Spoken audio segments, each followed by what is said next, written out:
Welcome into episode number 92 of About the Cards podcast, live tonight on YouTube. As always, with me, host Stephen Loeffler, Edge Wax, twins. Howdy. Ben Wilson at our trading cards.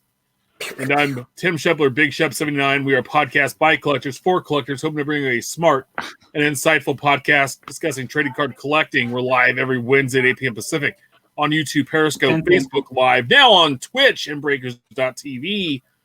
Follow us on Twitter about the cards. We avail as a podcast everywhere. Check out our website about the cards.wordpress.com. What is up, fellas? Welcome in another week. 92 episodes, 92 Dream Team, the greatest Dream Team. We have a bunch of folks checking in for the first time in a long time. Brian's here watching live, and Shane, buddy Shane down in Texas. What up, Shane?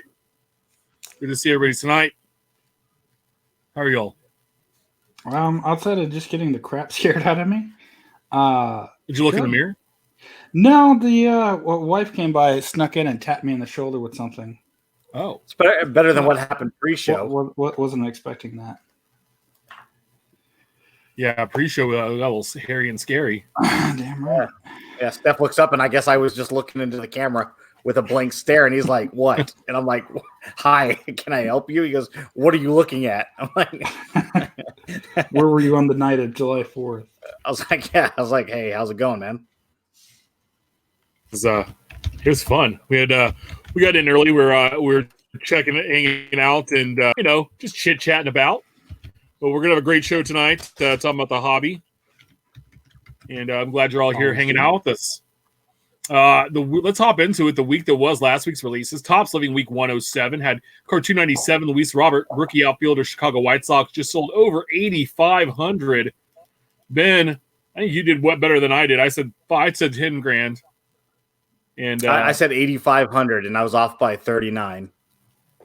Womp womp. Yeah. Which is still a strong showing, considering, the fact that there is no baseball right now, and people might be pulling back a little bit. Who knows? I thought, pushing 10 grand was still strong. Certainly, yeah, and I wonder both how much that is just the rookie hype versus how much that is just everyone wants something to break and has no shop to go to. Yeah. Or don't feel safe going to a shop. Yeah. I mean, I know one of our listeners, Go ahead. I was going to say one of our listeners, 1986 Astros. His name's Matt, and he's reached out to me a couple of times because he's gotten into more breaks recently. And he's like, don't have an LCS to go to. And again, I think a lot of people are spending in ways that they wouldn't normally be spending just because of idle hands. Mm-hmm. Yeah, I think hopefully nobody's spending themselves into the poorhouse or spending money that they don't already have allocated to the hobby. But I can see people. I'm guilty myself. I put together a couple extra Donruss parallel sets. I hadn't planned to because I bought one or two of some of the guys I wanted, and then you look at it and go, well, if I've got 3 of the 9, why not go get the other 6? No, yeah, and I think certainly, and I mean, short of spending your day just doing checklists or flipping through binders, if you're looking for something new, it's one way to do it, I guess. Yeah, it's again, if you're not spending yourself out of spending money you don't already have, there's nothing wrong with it. Maybe you'll spend in a different direction that you haven't before, and you open up a new avenue for your PC. Yeah, and I think a lot of people are like, this is a easy way to spend $5 and get could be a better rookie card of someone that I can't get right now. And the fact is, like, not a lot of stuff's popped with him in it. You have Gypsy, Queen, and Donruss so far, right? And that's it. So that's actually what the card looks like there. We also had a card 298, Mike Fiers, whistleblower pitcher, outfield. 2000, so 2002 cards for old Mike Fiers, which Ben said was probably one of the better looking cards, and I would have to agree. The detail. I mean, that's the first week over 10 in quite a while, isn't it? I believe so. Yeah, I pulled some numbers before the show. So since the last card that we had that cracked 8,000 was King Griffey Jr. at 830 or 8369, and the last card that even got kind of close was Yordan Alvarez, was card 289, and the Griffey was 193. So we're saying it took over almost 100 cards. Yeah, over 100 cards to get over 8,000 again. And it's been a long time. Most of these cards in the 8,000 to almost the 9,000 to 6,500 range are single-digit cards or early in the 100s. So pretty crazy. It's good to see, though. Maybe it'll bring some life back into it. This week will be an interesting one as well. Like Shane's comment, I'm going to buy the Fires just to burn it. Are you going to burn it in a trash can? Yes, me do it. Yep, that's the easy joke. Yeah. Hey, we're all dad. Well, the dad jokes, right? Mm-hmm. Yeah, I don't know. I don't know how I feel about that whole situation. So, what do you guys feel about that? I mean, you're an A's fan, and you're probably most affected by it, especially actually over the last couple of in the wild card because the Astros were so dominant. Well, yeah. First off, the Astros had one of the most talented rosters we've seen in quite a while, just based on natural raw talent. Especially last year with their pitching staff after the All-Star break. I knocked on my dad's door as the deadline passed, and I'm like, the Astros just won the World Series when Ken Rosenthal hopped on there, and he's like, the Astros just got Zach Greinke. Mm-hmm. But everybody cheats. All teams cheat to some degree. There's actually nothing illegal about sign stealing as long as it's done, in a traditional way with your guy at second base catching the sign and relaying it. It's just the way the Astros did it, especially if they were mic'd up and things along those lines. It's like, you guys are taking it to the extreme. And I think all baseball fans have a right to be upset about it. But, what are you going to do? They got punished. Does it affect their legacy? Yeah, absolutely. I think it comes back to haunt Bregman and Altuve and a couple of these guys when it comes time to go into the Hall of Fame. I mean, also I think it affects their card value currently. It's like when you get Altuve, Bregman, Springer, all those guys, Correa were highly collectible, and now it's like, meh. Well, we've seen other things, and I don't want to compare what Addison Russell did to this, but yeah, when you have a black eye, when you have that mark against you, regardless of whether or not it's personal indiscretion, as heinous as what Addison Russell did, or something that was cheating within the parameters of the sport, it's going to affect the values, because if you're not a collector of that player, that team, you're going to look at those cards a little differently. Are you going to want them in your collection? Because I've had cards in my collection that I've had to question whether or not I want to keep those based on choices that those players made. Namely Addison Russell, Derek Norris, and there are a few players. It's like, I don't know if I want those. The base cards are one thing because it's part of a team set. Mm-hmm. But do I need autos and relics of these guys now that they're a-holes? Yeah. No, definitely. So it's interesting times. Well, also too, this week or last week we had 2020 Topps Gypsy Queen drop, 2019 Panini National Treasures football. No, that is not right. That is not right at all, Timothy. We had a couple things drop last week, and we're going to move on. Know what they are. Yeah, I forgot to update those part of the notes. It was all Gypsy Queen. Anyway, it wasn't a big deal because it wasn't very exciting. I know it was National Treasures football and something else, but hey.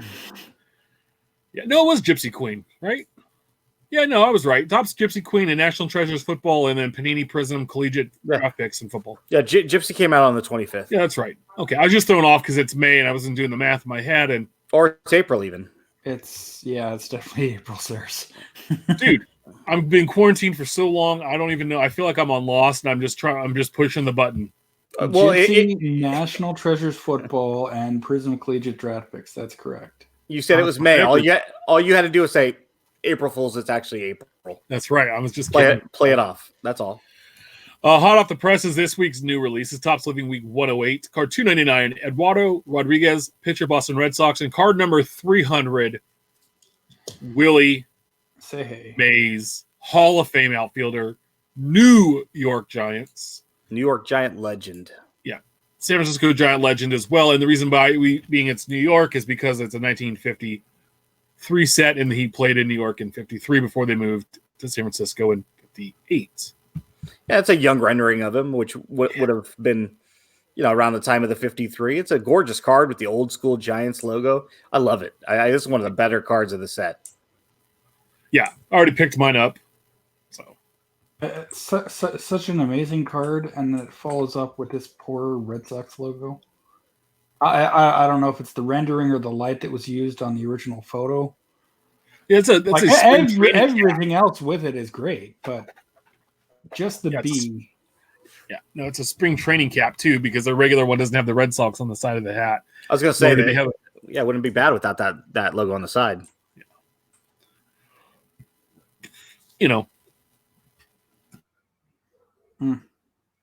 Having staff for full breakdown of where these cards fall respectively in the set it by team and position. He's been busy. I loved his April Fools. Did you see that today? Mark Grace as a Diamondback and a Mickey Mantle. That was pretty legit. He had a lot of Mantle super early this morning, but I was like, I've seen both of these cards before, so there it is. There's the Grace and then the Mickey Mantle. Well, yeah, talked. He was going to use a Cardinals Mark McGwire card, but I guess he couldn't get the Photoshop off early enough. Yeah, he and I talked about this about a week or two ago, who he was going to use. Mm-hmm. I'm glad he decided on Mantle, because it shows who actually knows and is paying attention that Mantle's not licensed with Topps. So, of course, that's not going to happen for the foreseeable future. So it was a great prank. Hey, I just saw this, Shane, and I did not see this come across Twitter. Maybe I missed it, but Shane said Jimmy Wynn, Astros legend, passed away on Thursday. The nickname was the Toy Cannon. Mm-hmm. Yeah, he played early on with the Colt 45s and the Astros. He had some years. He was a 3-time All-Star. I'm pulling it up right now. He played for also played for the Dodgers in Atlanta for a minute, the Yankees in Milwaukee at the very, very end. But I mean, boy howdy, that he have some nice seasons with the Astros. I mean, consistently, 20 some odd home runs, 80 RBIs back in the day. He was one of the first big time stars. I mean, 20 some odd stolen bases a year. I mean, if you look at his average stat line for 162 games, he was going to get you 24 doubles, a couple triples, 25 home runs, 81 RBIs, and 19 stolen bases, and that 250. But he had some really solid seasons there for the Astros, and one of their first stars. So that's sad to hear. Jimmy Wynn passing away. I mean, you got him, Joe Morgan. I mean, maybe J.R. Richard. Yeah, and then Richard played later with Nolan, but yeah, he was an early one.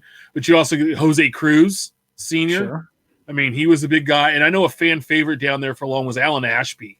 Mm-hmm. He was a catcher, and he was a big fan favorite down there. So, and Jimmy Wynn got to wear all those cool Astros uniforms, even the Colt 45s. So, yep. We're going to hop into 20. So this isn't really a new release. We're struggling because both new releases this week got pushed back, and we'll talk about that in a second. But Panini's released some 2019-2020 Panini Select Hobby Hybrid Basketball today on their website. And that's $200 a box. Suggested retail, 4 packs per box, 6 cards per pack. You're going to get 6 Prizm cards per box. It's only available on their website. It's a brand new release for this year. It presents what they call a very unique collecting experience for collectors. It's a hobby hybrid. It's the only place to find select Disco Prizms.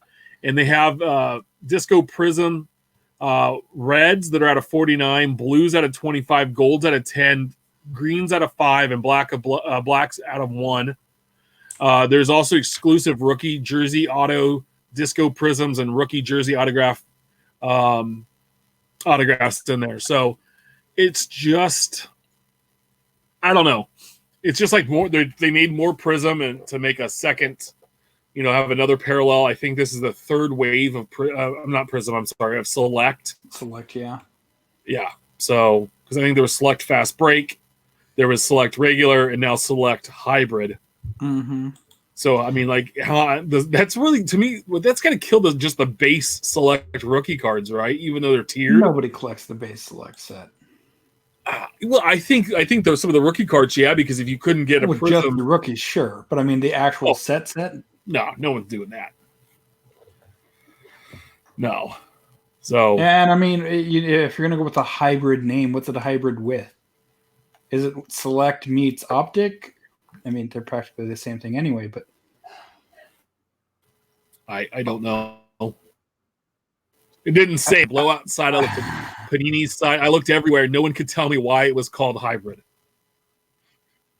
I mean, is it a hybrid between online and retail? Not retail, but distribution. I mean, I guess. Cool. Yeah, whatever. And another product we're going to talk about today is Topps Project 2020. We briefly covered this. It's $20 a card through the Topps website. If you go on to secondary markets like eBay, you're usually able to find it for a discounted price, usually around $18 on average shipped. It's only the first 2 cards were Ichiro, and so what they are is they have 20 iconic rookie cards, and they're going to be all done by 20 artists. So each artist gets a shot at every card on the list. The first one was Ichiro. He sold a little over 1,300. Koufax had 1,100. And I saw Colfax is going for like 200 on eBay now. So 10 times what they originally sold for. The Jackie Robinson rookie was over 1,300. Mike Trout had one in there, was over 2,900. Ripken Jr. has one over 1,200. Ken Griffey Jr. had one at 2,500. Bob Gibson, who I think is probably one of the best looking ones I've done, just over 1,200. And Mariano Rivera was over 1,600. The thing with the Rivera is they don't have him it's the Bowman card, and they don't have him in the cool, island gear he was wearing, like the pants and the polo shirt. They put him in the uniform, which was kind of... And they had to readdress the glove because they had it on the wrong hand. Yeah. And then the current ones, because they're on the site for 48 hours, Roberto Clemente and Ted Williams. So there's a few hours left of those guys. And then this week, George Brett and Dwight Gooden came out. Today, Brett and Gooden came out. I was on the fence. We've talked a little bit about on the Hobby Hotline. So $20, 20 versions of this card, $400. Give or take, right? If you buy it directly from Topps. I was going to buy one Brett and just go with it. I bought this one today, and I bought it from the guy I buy my Topps living from. And so I think it was like $17. You buy all of them? I don't know. We'll see. There's going to be 400 cards released, and they're doing 2 a day. And they're doing it every day. So that means this is going to go on for 200 days?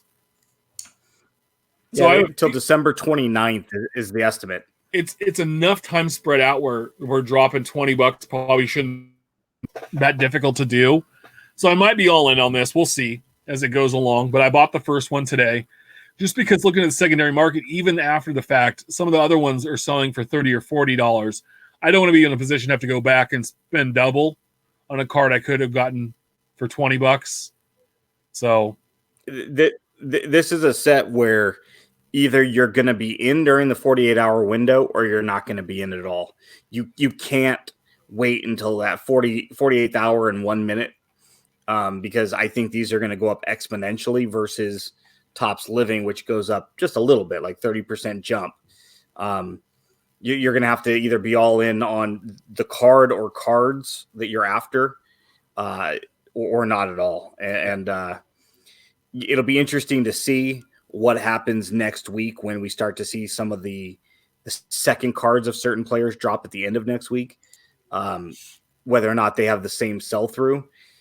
Talking with our buddy Matt over at Topps Living Stat, he brought up a good point that he thinks a lot of the print runs are affected by art collectors who are supporting the artist and not card collectors, where card collectors are predisposed to saying $20 is outrageous for this.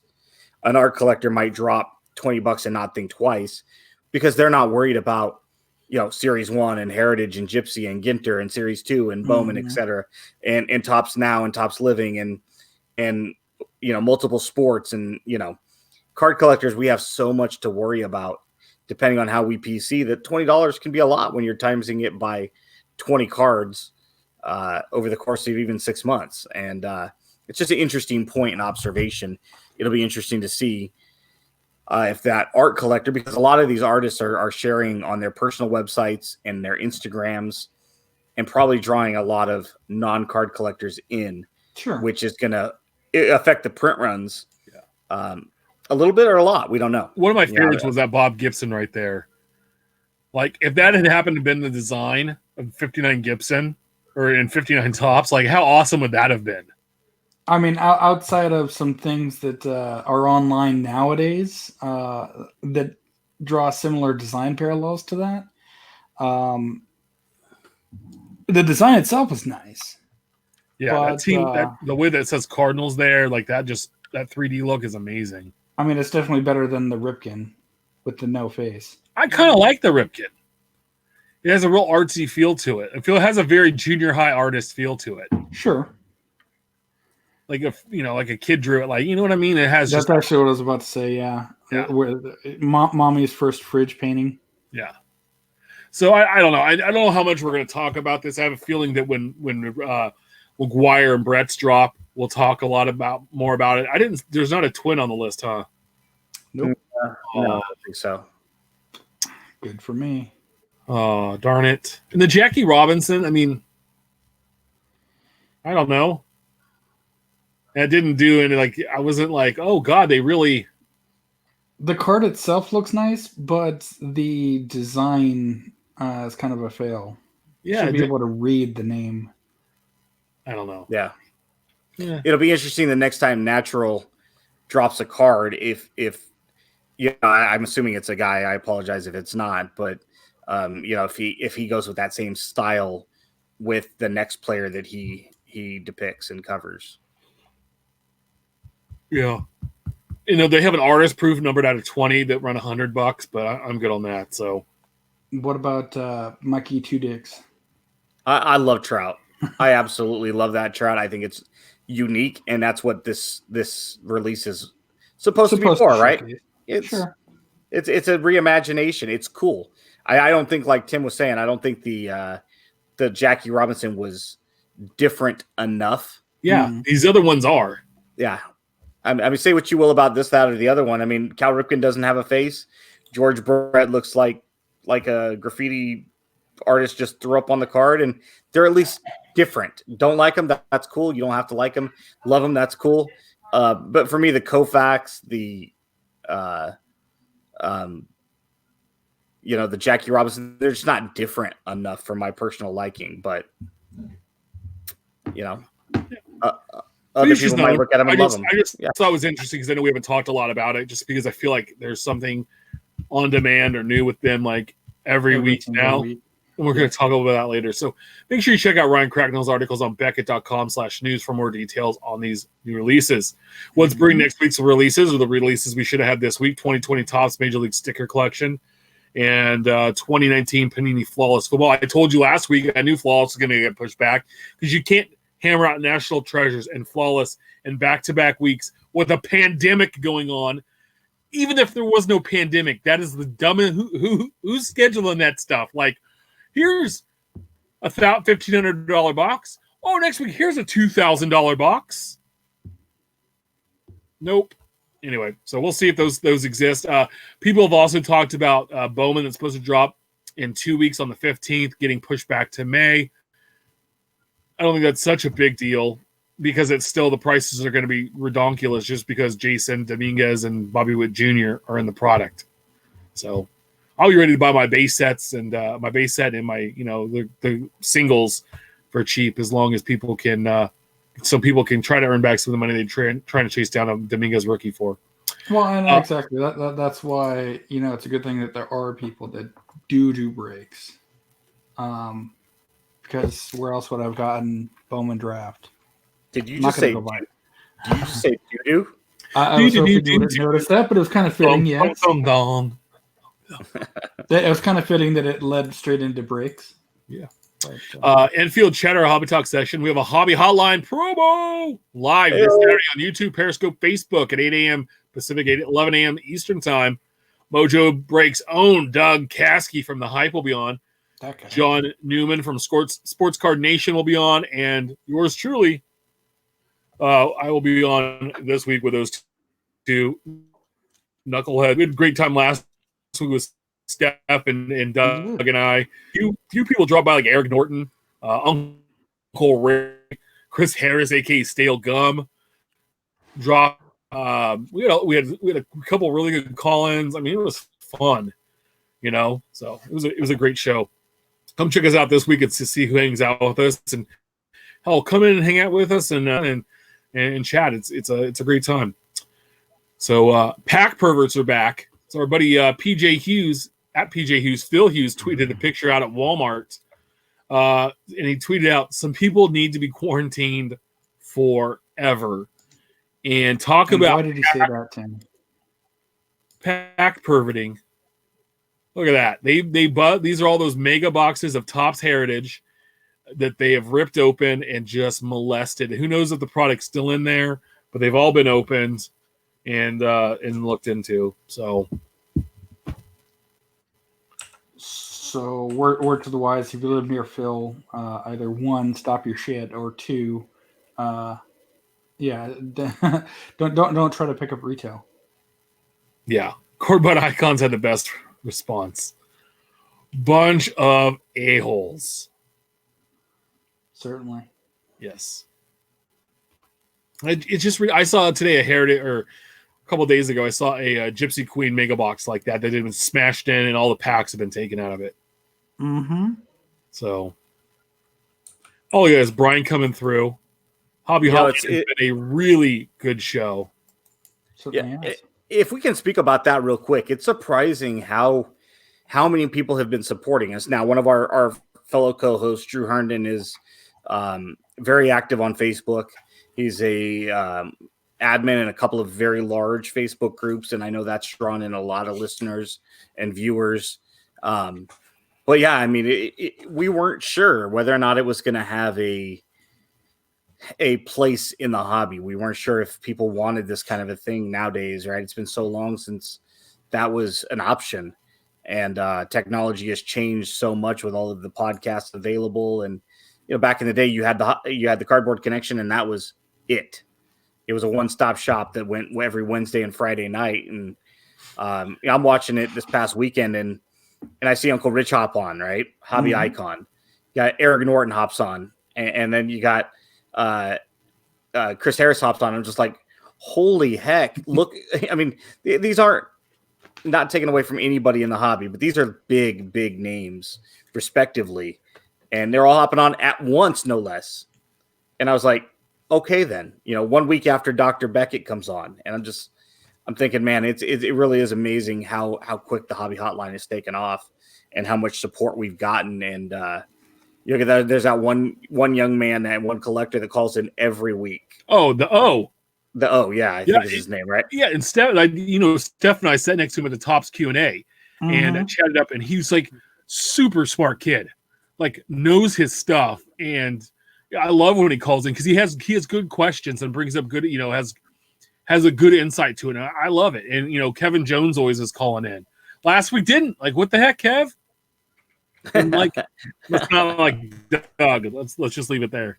But yeah, that was a great show last week, and definitely looking forward to seeing how far this thing can go. Yeah, episode 9's coming up, and it's taken us a little time to get our feet wet and figure it all out. We have a bunch of different personalities, and I think we're starting to find our stride and what to do. And we started to kind of have like a few topics a week, and now we're just having like one or two, and then kind of letting everything happen. And I think that's been a lot better. And And if you guys have any suggestions or you have an idea, call in or send us a message at Hobby Hotline on Twitter, or send one of us a message on it. We'll get it out to the guys, because what it's going to do is, if you're too, there was a guy on his, hey, my kid's 12, he doesn't want to get on. Hey, that's fine. But he sent us some really good questions and to talk about, and that's how that show is, that source, that's how it's built. And we want to get your interactions, and because we think that there's a lot of smart collectors out there, and we want to see your insights and stuff on there. So yeah, come and hang out. Call in and ask. I think they said they were a college basketball collector, and they wanted to see the college unis. No, the football. College football stuff. Sorry, not basketball. Yeah. Right. And they wanted to know what set they could collect. Well, I mean, I'm not a collector, but I've heard enough, and I know enough of what comes out. And Shep is a bit more of a basketball collector, and we're able to help them out. Them out, hopefully. Yeah. Well, and even providing resources. One of our Bayside Breakers hit me up in DM the other day and asked me a couple of questions. I'm like, I said, and Steph, I don't know if he hit you up. I was like, Steph might be a better resource to answer this particular question. Sure. And that's what was cool about the Hobby Hotline idea is it's literally the show for anybody who wants to listen and call in. And by no means are we the experts on every topic within the hobby, but we know enough people collectively that we can either get you an answer or we can point you in the right direction to find the answer that you're after. And it's great to have so much support so quick and a lot of good feedback. So. Yeah. Oh, we appreciate it, and we'll keep coming up with stuff. And we got so many different folks on there from different walks of collecting.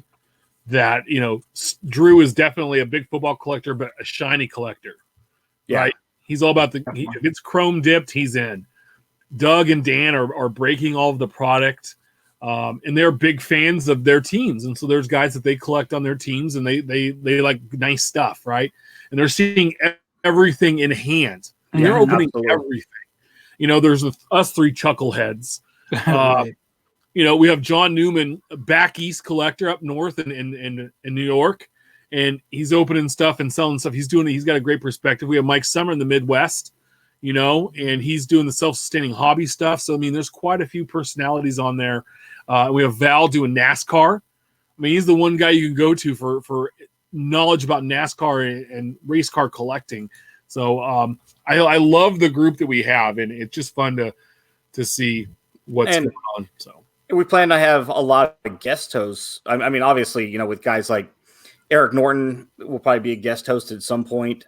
Dub Mentality, our buddy Joey. We've talked about a lot of guys publicly and privately that we would love to have on as hey, this weekend, come on and ask your questions. And, honestly, I forget what the question was that was asked this week. Having Doug on there and Dan, Doug specifically this past weekend, it's awesome because he was able to look at it from the breaker perspective and not from the collector perspective. And again, you'd have to go back and watch it again to find out what that question was. But that's what's awesome as a collector, hearing his perspective, which is completely different than anybody else with the exception of his partner, Dan. It's awesome. It's a good collection of minds that come from different collecting backgrounds and specialties. Our buddy John used to own a card shop and set up for years at shows up in the New York, New Jersey area. Mm-hmm. It's a really good collection of people, and so far we've had a lot of good support, a lot of good callers calling in, asking mundane questions and some serious questions. I think the first one was about PSA. Yeah. And it's a hard hitter right off the, leadoff hitter. Man, that's not what we were expecting. Yeah. Which is awesome. Awesome. Yeah. Counterfeit Brent at Brent and Becca is a counterfeiter. So he tweeted out the other day, eBay just removed a Mike Trout 2019 Topps insert card saying it was counterfeit. LOL. I guess someone reported it since it's from the iconic card reprint insert said gave me a warning. It said I could not relist. Ha ha. So, hey, let's keep reprinting all of our iconic rookie cards because we have no other ideas type thing. And I don't have them next to me. I had them out earlier. Yeah. but it's the 2011 Topps update Trout, but on the back it has blah blah blah. It's a reprint card, which are great for if you have a 2011 Topps set update set and you don't want to have the real Trout in the binder. Put one of those in there. It's a great space filler, but really, this Brent sold 6 bazillion things on eBay, and you're gonna pull down a couple $1 card. Those are what the backs look like, but the front naturally looks like. Yeah, Brent has a 100% rating and 98,000 reviews. Right. Yeah.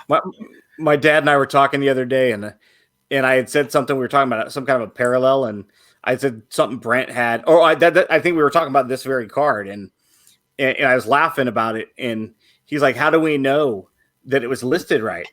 And I looked at him. I said, "Because it was Brent Williams' listing." It's like, if I trust anybody to list things correctly, if I steal my own listings from eBay, I go to Brent's first. Okay, we have the same card.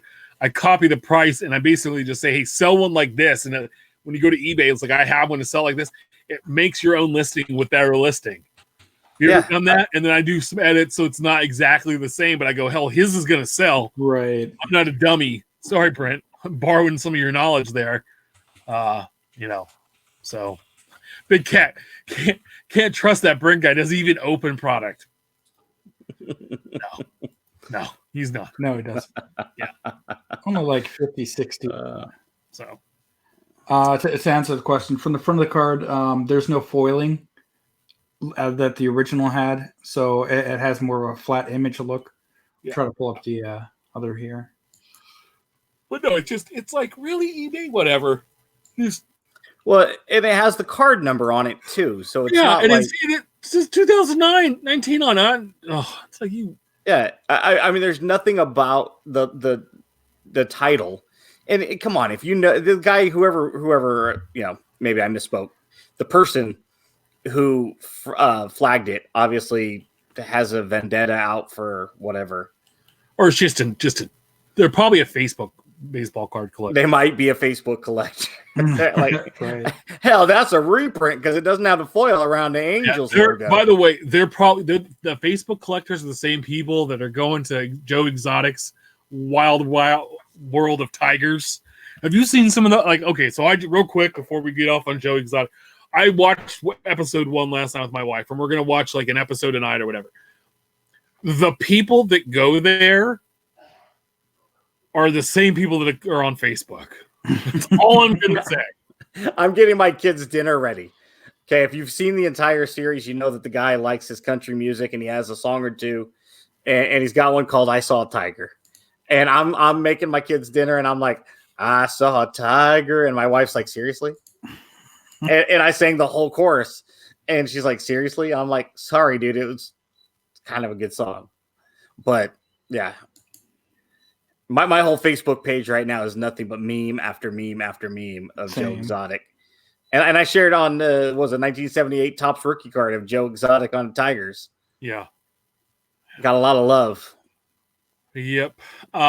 Speaking about turning back the clock, Topps is doing that. They started this a couple of days ago. Actually, yesterday. So 2020 Topps now turn back the clock is essentially what I loved what Ryan Cracknell called Topps Then, which should be the name of the set. It basically is a daily on reprint or print on demand concept like Topps Now, but it goes back to certain dates. So it celebrates an iconic moment on their anniversary. It's in the 1987 design, which I love. So the first card was Randy Johnson, number 1, was on 3/31/96. And that's the day it was released, 3/31. It was the first game ever in March, MLB game in March, and he had 14 Ks. It had a print run of 588 cards.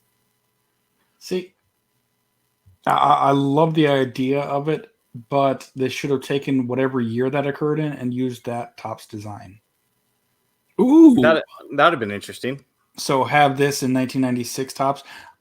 Look, I'll take any 1987 Topps card issued, but better idea for them. Yes, I like your idea. And card number 2 is Bryce Harper. something about a home run for a 20-year-old or something, and he's the one that came out today. You have 24 hours to purchase these through the top website. Also, there's people selling them on eBay and stuff for a couple bucks.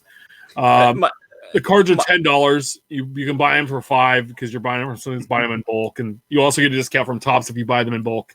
So the only one issue I might have with this set, all things considered, do we need another on demand? I know they're trying to. They don't have Topps now at the moment. Whether this was going to be a set that was coming out anyway, or if it was something they put together on the fly, once the season got postponed. My only potential issue with this is I hope it's not just superstars. I'm watching a Sean Manaea's no-hitter right now that he threw back in 2018 against the Red Sox on NBC Bay Area. I really hope that, Manaea's not a huge name. I really hope that it's not just going to be superstars like the Throwback Thursday where it's superstars and rookies. I hope we get to see Bernard Gilkey's 4 home run game and stuff like that. Because why was it? Yeah, Tuffy wrote Tatis's 2 grand slams in the same inning. Yeah, I mean that would make it fun. And are you trying to grab collectors that might have a personal memory attached to some of this stuff? McGuire's super home run off of Randy Johnson that went, 800 feet. Yeah. Stuff like that's fun and not just Harper, Trout, Harper, Harper, Trout. I mean, we don't need that. Judge. If that's what this is going to be, then this is going to, and like I said, we don't know what it's going to be. So I'll reserve judgment. I hope that it gives all fairness to lesser known players. If you're doing one a day, people might be pursuing it, the whole set. And 188 people. I meant to have a mock-up here, but today being turned back the clock, today in 2016 is the most recent surgery I had on my shoulder. I was going to mock up an 87 turn back the clock for your arm in a sling. Well, yeah, I'd buy it. We cover this. Steph and I cover this pretty good on Saturday, but I wanted Ben's thoughts. 2020 National Atlantic City in question. The Atlantic City Convention Center, a national slate to be held in late July, is currently being used as a field hospital with at least 250 beds. On Sunday, the National put out a message with the start of the NSCC 20. 4 months from today, we just wanted to take a few moments to address the elephant in the room. There are no plans to reschedule or cancel the event at this time. We continue to listen to federal and state guidelines before making decisions regarding what steps to take next. Alternative plans are being addressed by show management, and should the original dates be deemed unsafe for our attendees and exhibitors, more to come as we get closer to the event. Ben, what do you think? Do you think the National will go on as planned or at all? Yeah, it's tough for us to say. I mean, we don't. We stand with the information we have currently. Okay, so the president has put a shelter in place order through the end of April. Let's assume that we start to see the world go back to the way it was. We start to see restaurants opening up to where you can go dine in them. Let's say that May 1st we start to see this, and by June 1st you start to see the sports come back. Yeah, I could see it happen. Now, if you're opening this up, the elephant in the room is going to be: are we as individuals going to want to step into a place that had affected individuals inside of it, used as a mash unit? The question is there another place that they could send this? Could they take it back to Cleveland or Chicago, maybe Vegas, Dallas, somewhere else as an alternative, or maybe it's already too late? Because the other problem is going to be, you have to have enough hotels. A lot of people are planning for this stuff right now. Airlines, which shouldn't be tough to get an airline ticket right now, but we have to make sure that the airlines are even going to be, Tim and I are at a huge disadvantage. We could drive 8 hours right now south of where we live, and we would still be in the state of California. I know. Sure. Steph is in Texas, where you drive, east to west 8 hours, and you're still in Texas. Even south, yeah. Yeah, and then you're like, you see this stuff on the East Coast where, you watch The Office, and they always go between Philadelphia, or Scranton, the Philadelphia area of Pennsylvania up to New York, and it's like a 2.5, 3 hour drive, and it's like you're going through what, 4 states to get there. It's like if I want to go through, they're not big boy states, they're not real states. Let's be honest. Yeah, if Tim and I want to go through 4 states, man, it's going to take us. It's Wednesday night. We wouldn't get there till Friday afternoon to get 4 states away, and so we're at a disadvantage. So yeah, we would need the airlines. We're not in a condensed geographic area like they are in the upper Northeast. Sure. Well, I mean, Big Cat has a good point. I'm from South Jersey originally. AC is a dump. Guys I know from Philly aren't even going, and they can sleep in their own beds. Just wait till next year. Like Doug said, that flying from the West Coast, you have to fly into Philly and then drive an hour and whatever change up to Atlantic City. Plus, he goes, it's awful. Like the hotels and the places to stay aren't the best. And then on top of it, but what he said is the reason they keep going back is rumor has it the National gets the venue for free. They're not paying till you get to use the convention center. The convention center is so desperate to bring in tourism, and they're making money off the concessions that they just want people to come.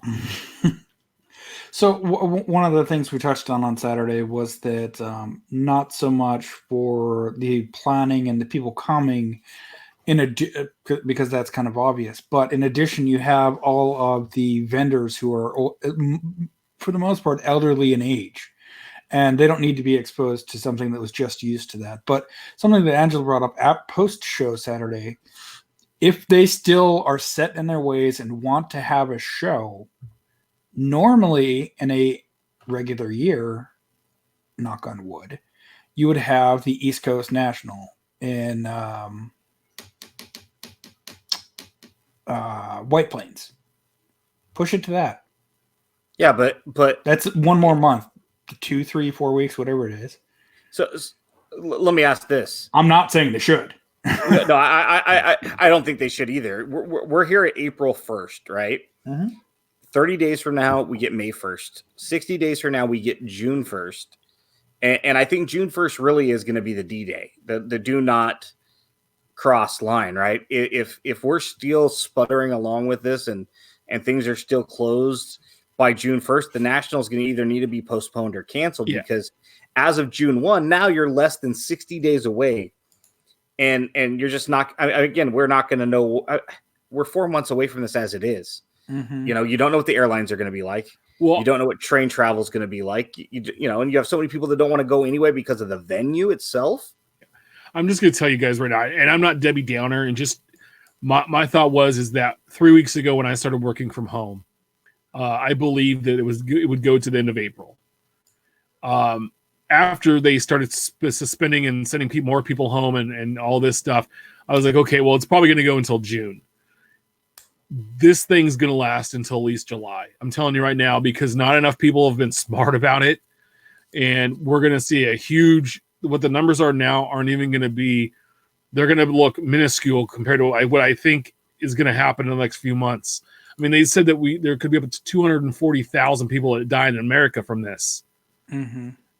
That's like that's like even with sheltering in place. And let's hope it doesn't ever get anywhere close to that. But what I'm saying is that I don't think we're having baseball this year. And if we don't have baseball, why are we going to have a national? Because baseball can be played without fans and all you'd have is the players on the field. Well, it'd be weird, but you could do it. Was it what, Baltimore a few years back? Yeah, they had that day game where they had the riots or whatever it was. Yeah, and that day game that's my belief, and I'm hoping that everything that this ends before May's out. I just don't see it, guys. Like I don't know what you guys think on it, but I don't see it. I think too many people are callous with this. I think we didn't have people in leadership in certain spots being very responsive to what was happening and being very callous with what was going on. And we're here now. So, but one thing to keep in mind, and as a numbers guy, I don't read a whole lot into the numbers being reported because no matter what they are and what side of the aisle you sit on and where you get your information, the numbers are wrong because they're very biased and they're inaccurate. They don't have enough information. But with that being said, the shelter in place didn't really start until about 10 days ago, 2 weeks ago, and it's still not even universally being accepted, at least by law, by governor, issuance in every single state.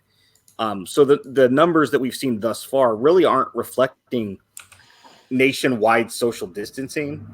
So I think the next 7 to 10 days, when President Trump came out and said April 12th is when he thinks that the world's going to start opening back up, or the United States is going to open back up. And obviously he was a little premature on that. I think by April 12th is a good target date. If we're still where we're at and the numbers are still increasing, then this thing is not going to end going into May. It's going to draw into the summer. I think if we start to see a flattening of the curve, it's going to be reflective of social distancing having worked. And I think May 1st is a realistic option. How probable it is yet to be seen. But I think by April 12th we'll have to kind of reassess. Yeah, and I agree with you. And the whole thing that proves my point on this, New York is probably one of the hardest hit spots right now. That ship Bursky, they had Comfort pulling in, right?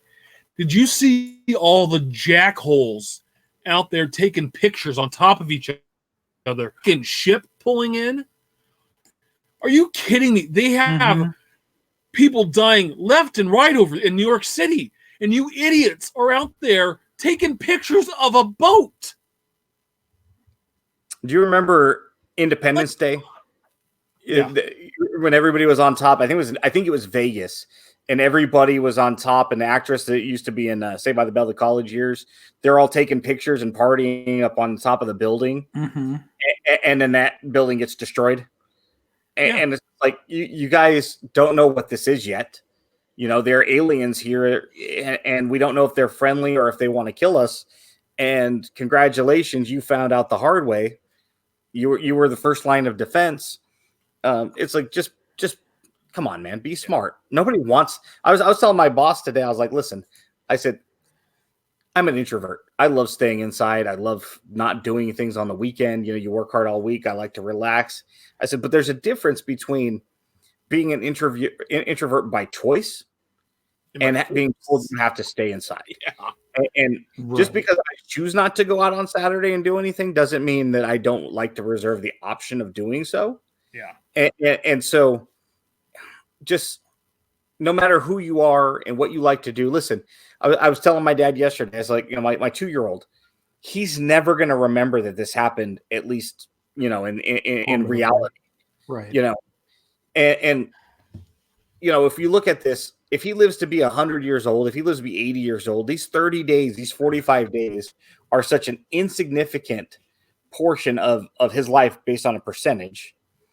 It's not a big deal. And he's only been alive for 1,000 days, and 45 of them, that's a decent percentage of that little dude's life right now. Sure. But what happens when he's been alive 10,000 days? 45 days is nothing. No. It's like, just, hey, use this time. We repainted the kitchen. I mean, my wife did. I don't want to say I did. I'm tall enough to. Yeah. Well, that's the other thing too. I mean, the ladder only goes to 7 feet. I can't get the ceiling, But we unfortunately I cleaned out my garage a couple months ago because this would have been a great time to do it now. No, I've gotten all my Royals and Giants cards almost, and I've been doing that at night, and then my checklists. I finally got put together in Excel, and I'm able to knock off and actually truly see what I need. I know Steph's been doing the same thing, stuff that he tries to rush to do like a day before he leaves for the National. He's spending time doing now. But let's get into more fun stuff. I know we kind of got off on a tangent there, but it was relevant. It was relevant. Well, the National, some of it is more important to most of us than fucking Christmas. I mean, let's to kill it, to kind of top off Ben's comment that I was going to add. 60, 80, 100 years ago, the boys got sent off to go fight in a war. You can sit at home, sort cards, play video games, and relax for 2 to 3 weeks for the health and safety of others. Like Samuel L. Jackson said, stay the home. Right. Yeah. So the Morgan Frost find. One, I don't know who Morgan Frost is, but there was a find. Brandon Anderson at 519 Hockey Cards on Twitter tweeted out, "Hey, Upper Deck Hockey, can you confirm? Guy's claiming he found a bunch of unsigned Morgan Frost cards, including the 1 of 1. He hit him up, and it was a Facebook post. It looked like he was sharing, and it was like the boxes and had the labels and everything with like even a note that says like make sure you use the right pen of these Morgan Frost cards. And I don't know, Steph, what year he would have been a rookie. I can look it up real quick. Yeah. But so Upper Deck responded. They said, we've been in touch and we'll be covering these cards. They were pulled from the product as they were quote lost. After we recover them, they will be signed and inserted to next year's set. Upper Deck Assist said, we have reached out to them. They are property of Upper Deck. Hopefully they will reach back to us before we have to look to other measures. Looks like he made his debut this year, 20 games played. So it should have probably been product from this year. Right. Yeah. So, it has the dude's address on there. And who knows how these boxes of goodness, of cards, came about. I mean, there's 3 boxes there and a couple of notes from Upper Deck. And please double check to make sure you're assigning the correct pen color. Thanks. Yeah. I mean, on one hand, it's kind of cool to see what an athlete receives, whether these are untouched or touched or whatnot. But at the same time, it kind of stinks to see, if someone's a huge Flyers fan, like I think James is, knowing that you probably won't have a chance at this unless they come up with an agreement that Morgan Frost will sign these now that they've been located. And hopefully they do. Yeah, and James reminds him of Paul Kariya. I mean, I even know who Paul Kariya is. He played with the Ducks. From the ice to the net. Yeah. Back when Teemu Solani played with him. Look at me. Check it out. Whoa, look at this 3 hockey nerds on this. But what team did he play for? Who, Teemu? Both of them. Well, Paul played for the Anaheim Mighty Ducks at the time. There you go. But I know Teemu also played for Philadelphia. Teemu Salami. That's right. Give me some of that salami. No, I just thought it was cool. So at Jay's Cards on Twitter put out awesome. What I thought was a neat poll. Do you guys card polls? Where have you been? I haven't seen a card poll from @Card Polls in a long time. I think it's a burner account. Do you prefer the odds of pulling a certain insert / parallel on the back of packs or no odds listed? Give me the odds. Don't need them. I think give me the odds. Rocked it out. Last time I checked, they were winning. Let's see what the final results were. And they come in with 41 votes. 63% of the voters said, give me the odds. 36% said, don't need them. How would you vote on this, guys? I mean, you're about to see mine, presumably. We need the pack odds. No, I said no. No, you got to know them because nobody reads them. Nobody reads them. Yeah, Brent Williams reads them. All you got to do is ask him. I'll ask him all the time. Listen, man, what parallel sets can I reasonably put together? And you can get this one, and that one. Okay, do we need them? We don't necessarily need them, but they're nice to have because it lets you know. Okay, how difficult it's pack odds or the checklist. That's not fair because that's not linear. That's like saying, do I want a hamburger or a soda? Am I hungry or am I thirsty? Come on. Yeah. Of course you want the checklist. That's not fair. Done. Welcome to our side. See, I can understand why that's the most arbitrary, dumbass thing. I can see why you may want the checklist odds, but in today's world, where you can find anything online as far as I'm talking names, about numbers, the checklist the day of the release. Sorry. Right. But that's what I'm saying. The pack odds aren't as important because you can find them online. They don't need to be on the pack or on the box. Because on the box, no one can read that. They aren't even on the pack. Nope. No, there's nobody's eyes that are that good. No, but maybe in the dark. But they're very relevant. They're very relevant for breakers because you need to know how to price your team, right? And depending on what the checklist says, I mean, consider this, right? Gypsy Queen Armed Forces parallels. It's nice to know how many of these potentially were made per player because we know they're going to be extremely rare. Look at the tattoos from Heritage that were retail only. It's nice to know roughly how many of these are going to fall because, as a team collector, is it something I'm going to pursue? Look at the action variation, or not the throwback variations from Heritage, which are roughly numbered out of 10 per card. The first year I was like, oh, hell yeah, I'm going to want these because, they're going to have the old green and yellow from the 70s or whatever. These are going to be cool. And I'm talking to Brent and he's like, these are going to be like $200 a card. Why are they $200 a card? Because they're one in so many packs. And that means that they're probably going to be out of 10. I was going to leave that there. Selling Matt Roberts. Matt Roberts like I ever look at a pack. Anybody who knows me knows I haven't opened up a pack since 8 years ago. Matt Roberts at Matt Roberts PA had a question he sent to about the cards myself. Wow. Thanks, Steph. I have a show topic request in regards to selling. When should you use ComC versus eBay versus Facebook versus Sport Lots? So, I was going to recommend that they check out the Mike Summers shows just because he does cover some of this stuff.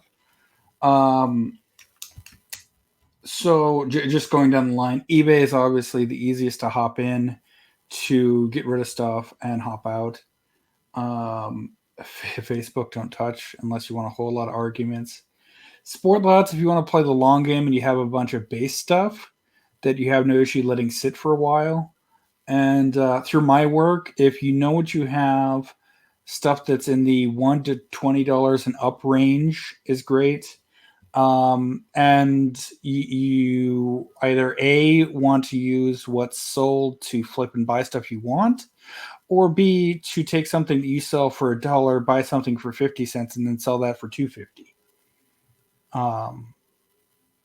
It all depends on really what you have. Or really, if you don't want to deal with any of the hassle, because we take care of all the scanning, the storage, the everything but setting the price for you. Yeah.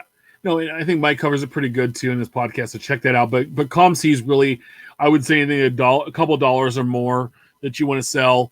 eBay is going to be where you're going to want to sell the new product. You're going to want to sell low-numbered stuff, autos, relics, stuff that's really just had come out. That's the best place to put it up. And then Sport Lots is going to be for all of your commons and inserts and stuff that you can, they're, basically quarter box stuff, right? Yep. That's probably the best stuff to there. I wouldn't touch Facebook. And well, that's, my thoughts on that. But also too, like, I've sold through Twitter before, and that's one of my, not my favorite way either. Every once in a while I'll put something out there like, hey, before this goes to eBay, would you, anybody interested in it? Mm-hmm. But there's there's a lot of trust involved in there. And we saw something today with someone on Twitter that, that was scamming people for $2 cards. And, it was Nick RS cards, kept trying to sell cards out. And I had a buddy that bought $35 of the cards from him and he never shipped them. And we're talking 10 plus days. So did he use goods and service or friends and family? I don't know how he paid. He got his money back eventually after he blocked him and tweeted all this stuff out and had a ton of people unfollow and block him as well. But the whole point is like 10 days is way too long to ship a card, especially when you're promoting, hey, I'm selling these cards, right? So that's kind of where I would be on that, so. Unless it's predetermined, you're building a stack with us, I buy a lot with Topps Living Stat and he'll give me a stack. But it's agreed upon.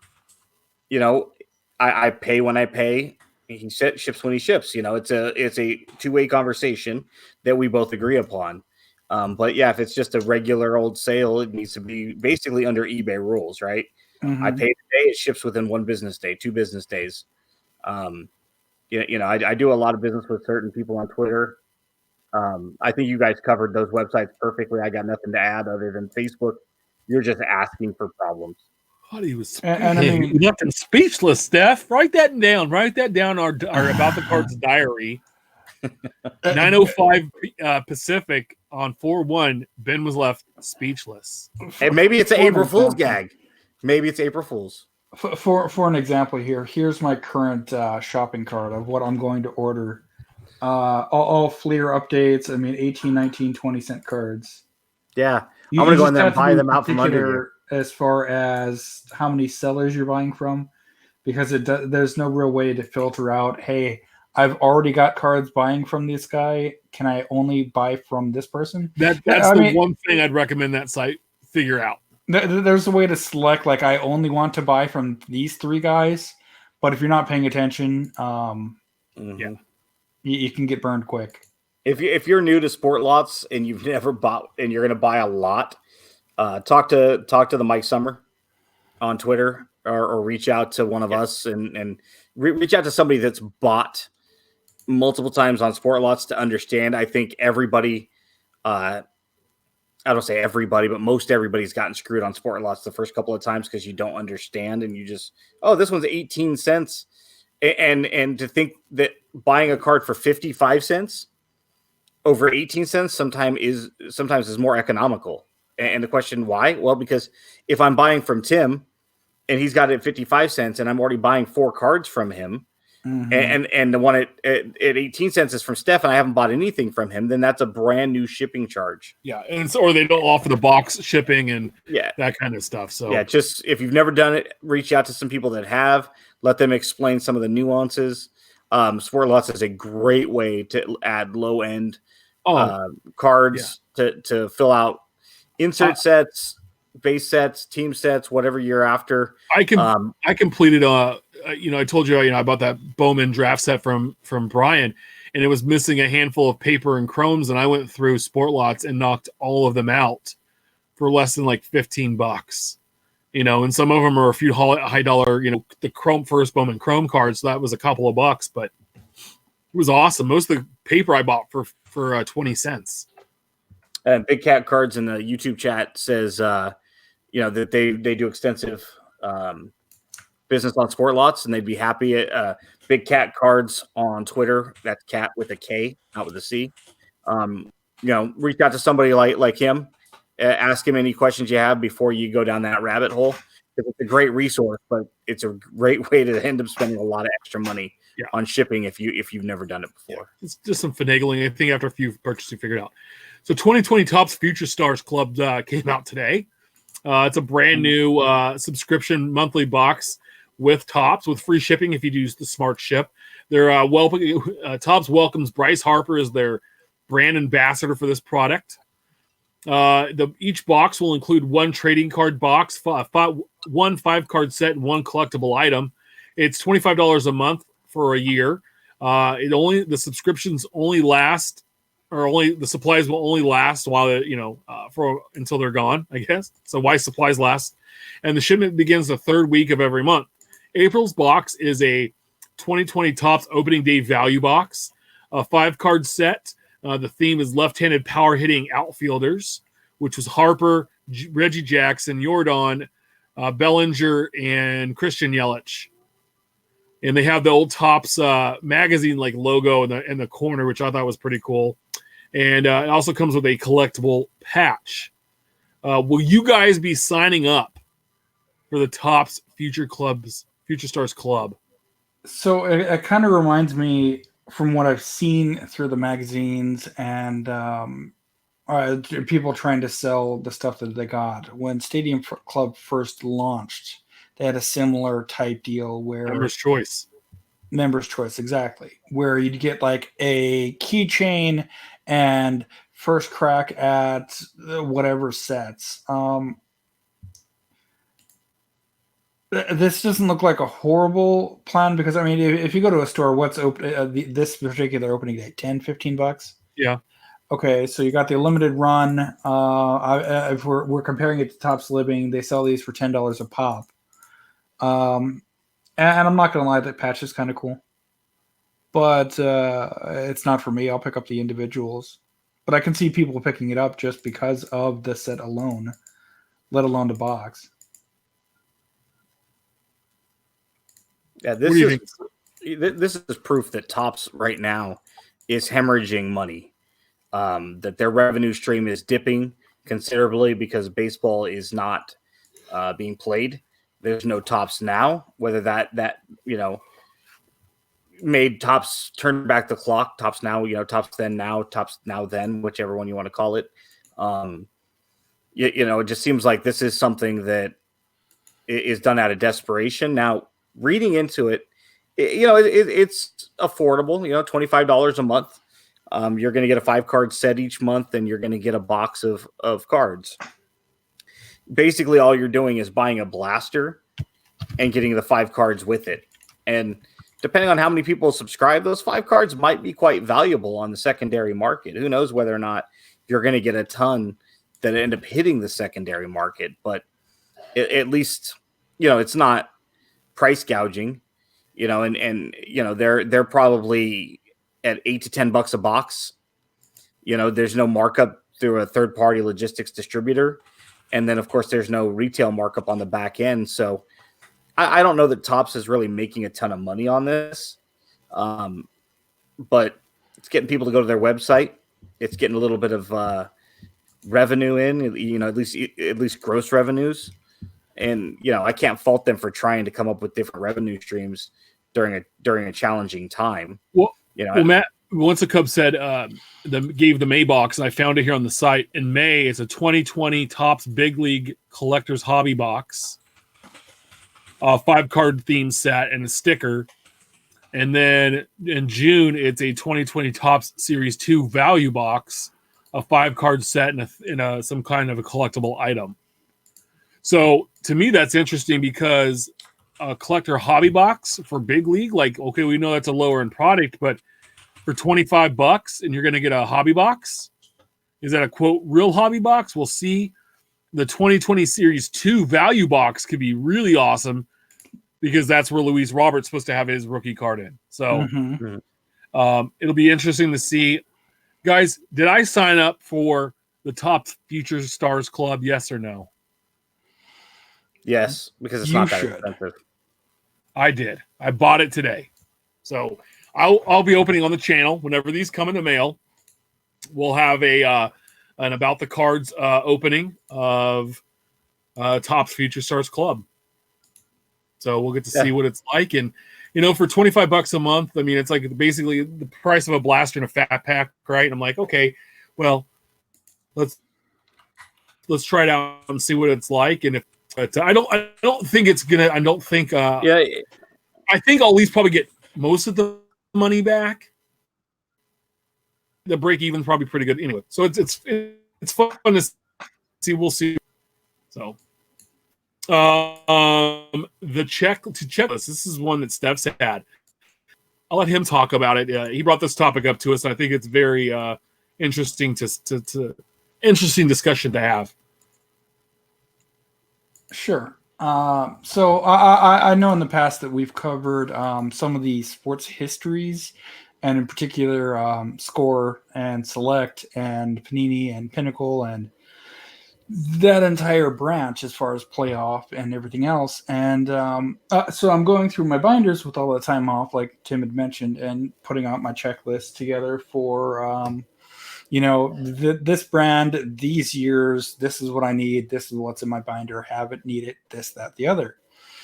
And I come to 1998 Select. Now, on the place that I was looking, Baseball Cardpedia, mentioning Stale Gum earlier, they only had some light details that it was supposed to be released before they filed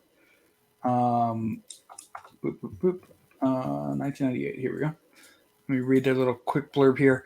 Was a 250 card base set called the Quasar system that they're supposed to use, similar to how 1997, 1999 Flair Showcase was structured.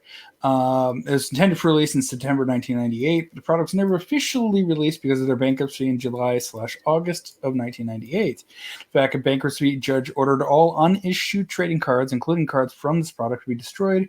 Yet similar to 1998 Pinnacle Certified, Donruss Limited, and high-numbered Donruss Crusade cards, some players had base cards parallels or inserts surfaced since the bankruptcy were likely backdoored. Now, them being in my backyard, and apparently there's been a few major releases of these cards to the market. I was curious whether you would add that to your Score Select or Pinnacle Donruss Select, whatever you want to call the set, checklist. And the main reason I ask is, one, they weren't officially in a pack. Two, if you can find them, they are outrageously priced for what was supposed to be essentially just a base type product. So, for example, here's Ben Grieve. Give you an example of what the design should have been. But they were never officially released. So, do you add it to your checklist? No. And why? Yeah, I probably would, but I'd put an asterisk saying that it wasn't officially released, because then it's one of those things where it's not really part of your checklist, but it is. So that way you know it exists and it might be available. But at the same time, if I never end up with one, could I say I still have the complete run of base and inserts of select, of score, of tops? Yeah, I could absolutely say that without having that card, because it wasn't released and it wasn't supposed to exist. Well, it gets interesting because if you look at, for example, 2010 Upper Deck, that wasn't a set that legally should have been released, but it was released in pack, in product. It looks good. That's a problem too. But it's out there. Yeah. Yeah, but that's why you have to make a note to yourself that says, hey, this is something that it's a wish list item, but it's not at the top of the list. You know, if you let's hypothetically say that you watched everything on Netflix, right? That they don't change their content. At some point, you're going to watch a movie at the very tail end because you got nothing else to watch, right? Sure. Same kind of a thing. If I collect 98% of every A's card on my checklist, and I'm down to the T206 Eddie Plank and the Tobacco Joe Jackson and the 98 Select Ben Grieve, okay, well then guess what? Now I'm going to try to pursue one. I just don't have a whole lot of stuff to go get. But when I got 8,000 cards on my checklist, I still need to go get. I'll put the Ben Grieve on there, but I'm not going to go drop $300 on one. Yeah. No, I don't know. I mean, I agree with Ben. I think right now with where I'm at on my checklist, I would put it on there until I was maybe down to 10% of the collection being needed, you know, and then maybe go and refine and add a couple things like this. But, you know, that checklist grows every day, right? I mean, every week, right? Especially during baseball season, more stuff comes out, you know, and then you have the on-demand stuff now. And so trying to keep track of all that. And the fact of these being even obtainable or being able to find them. I mean, you said that the about 42 of the inventory are renowned. A renowned blowout detective agency busted trimmer. Alleged trimmer. The Dallas area. And some of the other ones were owned by somebody else. I didn't let him put that in the notes. Somebody else might own something we might know, but anyway, I just thought it was interesting, and it's perfect because I put out a tweet 2 weeks ago. Hey, let's take this time to help complete some sets, and that thread has been really popular. I mean, he even popped again today, and you know, this is a great time where you have some focused time to sort and organize your collection, and trading card database and baseball cardpedia are amazing resources about sets, about cards, sorting them by team and player and years and releases, and just amazing data. If you want some help, hit us up. Let us know. We'll help you out there. Real quick, I this isn't perfect, and I know that Ben's got a really nice one as well, but I'm working. This is the one I'm working on for my Royals collection. I have one for the Giants, but it lists like I picked out I think 26 brands that I'm going after to collect. I left some off like stickers and some products I'm not huge fans of, but I try to run the gamut of things that like I loved Studio and Select when I was a kid. So those made the list. I even have, Pinnacle. And so what I have is set up so I can go to the checklist and I can click it and I can look and see all the guys on there. My Topps one's probably the best example. It tells me how many cards I have, how many total cards are in that run that I've put in, the percentage I own, and what I need. And I have it highlighted out like which cards I need. I'm going to end up sourcing it out so I can see and have one main list. I've been trying to do this for years, and finally have had the time to be able to finagle and work on this. And just sitting and organizing cards at the end of the day with my wife, end of the day and watching a movie with my wife, it's been awesome and very therapeutic throughout this. And here's what baseball card database looks like. And it's really here's the main page. Some discussion forums, some buy, sell, trade, whatnot. But where it really comes in where its real powerhouse is. So since we're mostly a baseball show, you can hit browse, go to baseball, click on sets, pick any year. So 1978, you'll see the releases, every single release that year. And if you're going year by year and just like 1961 tops, 1962 tops, 1963 tops, they have everything listed. You tap on team, you can pick your team out there. So naturally for me, and it shows player. If there's an image that's been scanned, it shows that as well. Card numbers, player names, and then the best part, if you go, there's a printable view. There's your checklist. So go to 1985 tops real quick. Of course. And what's nice why Steph gets there is you can log in and create an account and say you're not Excel savvy, right? You can actually go through and select the cards that you have, and it will store it on there for you, and it will show you what cards and how much the completion of the product you do have. Is number 401 on that A's team set? It is not. Interesting. Okay. But it is listed as say rookie. Well, everything's going to have rookie card because it is a rookie card. It's just not a true rookie card. It's part of the Olympic subset. Gotcha. Okay. Okay. So then you shouldn't need any of them because it's not an A. It's not an A. It's not an A. It's a Mark McGwire. It's not an A. But no, they're. Tim's point about, it took about 3 years to get my Excel spreadsheet from a blank canvas to where I wanted it. And I haven't really tweaked it in years because I think I've got it to where I like it now. But, it really is awesome if you can get something like this for your personal collection, regardless of how extensive it is. There are a couple of accounts, our good buddy Mark Hoyle, pre-war cards on Twitter. Both those guys are sons of guns because every day they'll come up with, hey, do you have this? And I'm like, no. And I don't want to have to put it on my checklist, but it's all this early stuff that I know is going to cost a fortune just because of the eras that they choose to collect in. But it's awesome to have something like a master database, whether you're using, I pulled from Team Sets for You, Trading Card Database, and Baseball Cardpedia to build my master checklist. Yeah, they're great. I just copied and pasted in Excel, and got to finagle a few things a little bit, but it works really well. In my George Brett, my Buster Posey checklist, and I just need it. I have all the cards listed on there. I need to fancy it up so it tracks and stuff.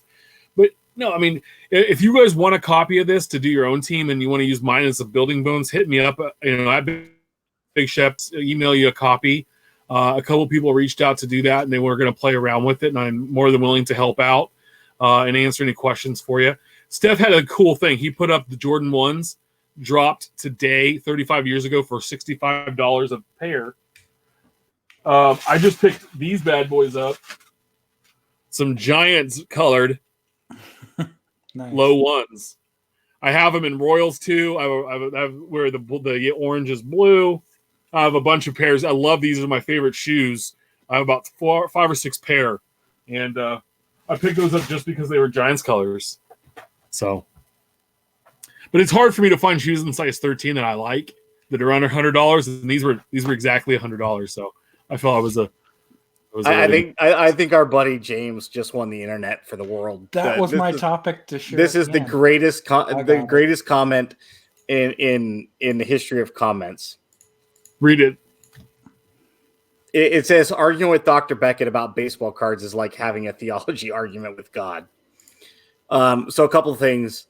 If you haven't listened to Dr. Beckett's podcast, it's great. It just to kind of get the insight of somebody that meant so much to the hobby for the last 4 decades. He had he was on Hobby Hotline 2 weeks ago. And he and I went back and forth. We mentioned that on last week's show. We went back and forth a little bit on the McGuire 85 and 87 conversation. He actually put out a podcast which was dedicated to the 85. It's only about 8 minutes long, I think. It was really interesting. 181B. And so it's interesting. And then tomorrow he and I are going to be talking for a future podcast. I don't know exactly what the topics are going to be, so that'll be interesting. I look forward to picking the mind of somebody, again, that we all grew up with a Beckett in our pocket. Well, no, I chatted with one of my buddies the other day. We did a little Skype chat because I hadn't seen him in a long time. And he was asking how things are going with the podcast, and he is not a sports guy at all. Doesn't collect cards, doesn't do any of that stuff. Big comic book guy. So he kind of gets it. But I said, hey, you know Beckett Magazine? He goes, oh, yeah, the price guy that baseball card people have. Mm-hmm. And I said, yeah. I said, well, the guy that created that was on, this new podcast we're on and yada, yada. And he's like, oh, shit, like, even he knew. And he's not a sports card collector, never any of that stuff. He's not even really a sports fan. He wears a Yankees hat because he grew up in New York when he was a little kid. So, that's the baseball hat he wears when he wears a hat. So I just thought it was funny. We had this fun topic kind of going, and as we were hoping baseball season was going to start, but we're going to bring it up today. Who are your 5 favorite MLBers of all time, like in our lifetimes? So not in the pictures, not in the black and white or the talkie eras, but people that would have relatively played in an era we would have seen that didn't play for your team. So for Steph, somebody that played for the Twins, for Ben, somebody that didn't play for the A's, and me for the Royals. I include the Giants in there. So, Steph, who are your 5 favorite MLBers that were not a Minnesota Twin? So I tried to mix it up in both hitters and pitchers because both sides of the sport, right? And with tomorrow's supposed to be opening day, it's kind of a great topic to throw back some of the historic players that have played through.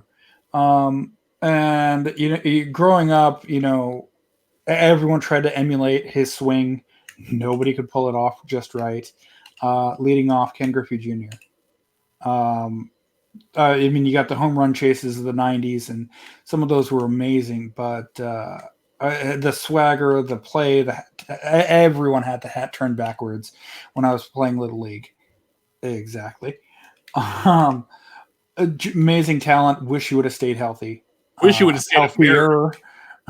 Wish he would have stayed in Seattle, sure, and maybe stayed awake. But a second, I'm a huge fan of Brad Radke, and someone who had similar amazing control of their pitches, Greg Maddux for the Braves, maybe more so. Did you just compare Brad Radke? 2 completely different talents, but their control on their pitches were similar. Wait a minute. And that's about the only way that you can wait a minute. They're white guys that pitched to Major League Baseball. And had amazing control with their pitches. Yeah, they both have a head and ears and eyes and arms and it's gendered. Oh boy, that was my sole comparison for those 2. Oh, I hope you're embarrassed. I hope you're embarrassed. Stops and ends there. 2 guys that kind of came up together. I couldn't really choose one, and this was like the last one that I had to choose between Ichiro and Pujols. This is obviously there's no particular order, but as I was living in Japan at the time, I kind of got to see a unique Ichiro experience. And everyone liked to make fun of Pujols, especially since at the time I was 12, 13, somewhere in there. My first game I saw in person in Busch Stadium. I saw Vlad Guerrero hit a home run. And now with his son coming up, it's kind of a unique dynamic. But I always liked his ability to just hit anything that's just thrown anywhere near the plate. And the most dominating in electrifying and scary pitcher out there, Randy Johnson. It's not Walter, but Randy put up some amazing years. And on the pitching side of things, if you're not going to go with Maddox, Randy Johnson's up there. So those Ben, who's on your list? Steph had one of them, Greg Maddox. One of the greatest stories was when he was playing with Mark Grace and calls Grace over to the mound and says, "Hey, can you stand here with me for a minute?" And Grace is like, "Yeah, what's up? Your arm okay?" And Grace is, concerned. And Maddox is like, "Yeah." He goes, "Just can you stand here for a minute?" And Grace looks down and realizes Maddox has an erection. And Grace starts laughing and he goes, "Man, do you love to pitch?" And there's so many great Maddox stories about like the time he's sitting on the bench and I think he was sitting with like, Smoltz or something. He's like, "Hey, let's move over." He goes, "Why?" He goes, "Let's just slide down." And then the very next pitch, the guy rips one right into the dugout, right where they would have been sitting. I mean, Greg Maddox is just a pitching god. I mean, the man just, he'd have games that lasted an hour and 58 minutes. He'd have, 78 pitches, complete game shutout. It's like, are you serious? I mean, the guy was a video game. Yeah. I loved Tony Gwynn. I mean, there's really nothing to say about Gwynn. He was just, an amazing guy to watch hit. It's too bad that his life ended so young, but Gwynn was amazing. I grew up, my cousin David, 3 years older than me, got me into the cards and the hobby. I was a big Don Mattingly fan, so as a one-off, I was kind of a Mattingly fan as well. I had Ripken on my list, but actually, now that I think about it, Will Clark. I had a lot of Will Clark stuff growing up, being from the Bay Area era of McGuire versus Clark, A's versus Giants, Battle of the Bay in '89. Collecting Mother's Cookies. We'd always go to the Giants games on Mother's Cookie Day and get their stuff as well. So I ended up with a lot of Will Clark stuff in my collection just as a one-off. In fact, I think I've got a couple Mother's Cookie posters out in my garage right now of Clark because he was the Giants version of McGuire. And I mean, his swing, there's a video the other day that a local radio host, Carmichael Dave, had shared of Will Clark swinging like recently. And man, he's still got that gorgeous swing. And right behind Griffey. In our era, best swings, Clark was right behind Griffey. You can make an argument. If you said Clark was better than Griffey, I don't think anybody could say you're wrong, right? You're not necessarily right, but you're definitely not wrong because those guys both had gorgeous swings. But my number one all-time favorite player that never played for the Oakland A's, and I think he's still playing to this day, is Julio Franco. That awesome over-the-head swing. I mean, who didn't go out there and have your bat just dangling in front of your face as you held it over there? And the guy would probably be playing baseball till he's 90. Are we sure he's not? Yeah, who knows how old he actually is and whether or not he's still playing. But Julio Franco was amazing, and I loved watching him, and I think we all probably try to emulate his unique swing if you grew up as a kid in the mid to late 80s. Kevin Jones had some great responses. CC Sabathia, Sammy Sosa, Nolan Ryan, Derek Jeter, and Kenny Lofton. Shane Mattingly, Griffey, Gwynn, Frank Thomas, I'm believing that's Thomas, and Kirby Puckett. 1970 Cloth, I love that. Yount, Ripken, Gwynn, Schmidt, Maddox. I'm assuming he's referring to Mike Maddox, not Greg. James, Paul Molitor, Barry Bonds, Todd Stottlemyre. That's a weird one. Tony Gwynn and Dale Murphy, loved to hate him. Theodine, Yelich, Kershaw, Belly, Lindor, and Mad Bum. And he's a younger guy, so that's a really solid list there. Pretty awesome. So here's my list. No particular order. Kid Griffey. I think there's enough said with the kid. It was amazing when card collecting started for me. And he was right when I really got into collecting. He came up. Frank Thomas, that, he had a couple of really famous cards where, he might have been flipping the bird and the no name card, and so just some stuff. And his cards always looked really cool, right? Definitely. His uniform and how big he was and powerful, and the fact that everybody talked about he played at Auburn with Bo Jackson and all this stuff. Ballpark Franks commercials. Yeah. Mark McGuire. I met him after his rookie season in '87. He was super nice to me as a kid, gave me an autograph I still have today at a card show. And I just remember, watching him crush home runs, and I never cared that if he did use performance enhancing, him and Barry Bonds, I'm like, I'm just gonna give them a pass. I like those guys. Tony Gwynn.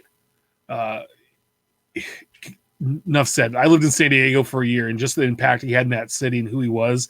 The day I found out he passed away, I called my dad, and we cried on the phone together. And my sister lived in San Diego at the time, and she was devastated. She ran down and she bought me a newspaper I still have today of, that talked about his passing. And then number one, Mike Trout. I love watching the kid play. He's such an ambassador for the game, and it seems so genuine, and he just goes out and plays hard and does it the right way. He's really good. Some other really good ones coming in. Todd, you're saying Matt Chapman. Also Ricky Henderson. Some good ones there. So, I couldn't choose, obviously. I mean, I had actually, when Tim presented the idea, I was like, can I go with Henderson? Because when I grew up getting into baseball in '87, Henderson was a Yankee. And although he had been part of the A's, early '80s, they'd done squat. I mean, the A's were horrible in the early '80s. So by the time I was getting into it, Henderson was, a long forgotten. And who would have known that, he would have come back in '89. And then he would have left for Toronto and came back, and then he would have just kind of made it a. Come back again in '94 or '5, and came back again. He treated other teams like Starbucks. Hey, I'm going to leave work real quick. I'm just going to go over to Starbucks and grab something to drink. I'll be right back. Yeah. But yeah, so Henderson wasn't on my list because he couldn't be. But what's awesome about it too is, whether you're like Theoden, who's younger, he's 15. And so obviously his guys are going to be more recent because of the stipulation we put that they had to play during your lifetime. I went with guys from the 80s and 90s. Obviously you went with Trout. Trout's, Mickey Mantle 2.0. There's no right or wrong answer because, James took Stottlemyre. He wanted to emulate himself after Todd. And, Stottlemyre's have a great legacy in the sport, with his dad and everything. But there's no right or wrong answer. It's who you enjoyed, whether it was somebody that you loved to hate, like Dale Murphy, somebody I hate Mike Trout. The guy kills the A's, but at the same time, what you're watching, and it's just you're amazed at how great and gifted that guy is. I mean, my dad asked me, he's like, "What makes Mike Trout so much better than whoever you would put at number 2?" And I was like, "Seriously?" I said, "Watch him. Just watch." There's something intangible about him. Yeah. It's like I have a second list. Guys I really hated as a kid, and now I'm like, well, whatever. But they were Wade Boggs, Ryan Sandberg, Ozzie Smith, and Cal Ripken Jr. Hated those guys, and I felt it's because they were always on the All-Star team no matter what they did. It was just their name. I hated all those guys, and even today, I still think Ozzie Smith is very, very overrated.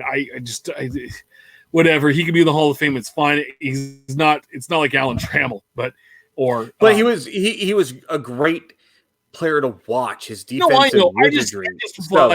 I was just like, come on, there's other. Anyway, it got frustrating that they would just be on the team because of who they were. My list I got one guy on my list. Do you know who it is? Who do you think it is? Being an A's fan, Trouty. No, Trout's amazing. I love watching him. Who would I hate as an A's fan above anybody else? Barry Lamar Bonds. I cannot stand that guy, and I'm glad that he never gets into the Hall of Fame. If McGuire can't get in, leave him alone. Bonds can't get in. Bonds is a douche. Leave Barry Lamar alone. One that I would add that I haven't seen, that had I thought about it more, I probably would have added him. And it's kind of cheating because towards the end of his career, he did come to play for us. But for the majority of his career with the White Sox and the Indians, Jim Thome just was scary. Every time he came up to play against the Twins. Oh, well, in division with those Indians and with the White Sox, just the way that he could touch the bat and the ball just disappear. It's gone.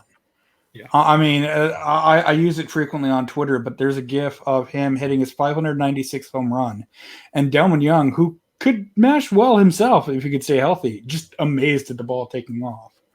Yeah. Unbelievable talent, and I'm glad that he is in the Hall of Fame or is soon to be. Is. That's what I thought. Real quick shout out to our buddy Casey Kreider, who is on Pro Bowl long snapper, no longer of the Denver Broncos, signed a deal with the New York Giants today. So he will be playing in New York. And there are a lot of people on there like, oh, we signed a who cares about long snapper? I was like, dude's a Pro Bowl. And other people were like, yeah, like long snapper is important. As long as you don't know your long snapper's name, you know he's probably pretty good. Mm-hmm. Right? Yeah. And, he's the one long snapper in the league I know. And that's just because he's a pal of ours. Hey, so, good for Casey. I'm glad to see that he's gonna, assuming we have a season, yeah. And the New York Giants, I mean, you're on a team with Daniel Jones and Saquon, and they added some defensive pieces this year, so they weren't as bad in the second half last year. I love that card. I saw it today. Damn it, James. I saw this midstream. I'm like, I'm trying to podcast, damn it. That is perfect, Luca Exotic. Guys, any final thoughts before we head out tonight? Great show. I'll take that. No. Hope to hear from everyone. Yeah. Hey, real quick, Todd wants to know what is the most valuable baseball card. Now, value can have a very different term to all of us, but Ben, what's value? Yeah, value is very individualistic. Which card is worth the most? Obviously, it's the Wagner. We know that. What's your most valuable card? That's something that only you can decide, because it might be a card that you got with a cool ass story. For me, it's the 1986 Eric Davis, which is absolutely worthless to everybody outside of maybe Eric Davis and the fans of the Reds, but great card for me because it's what got me into the hobby.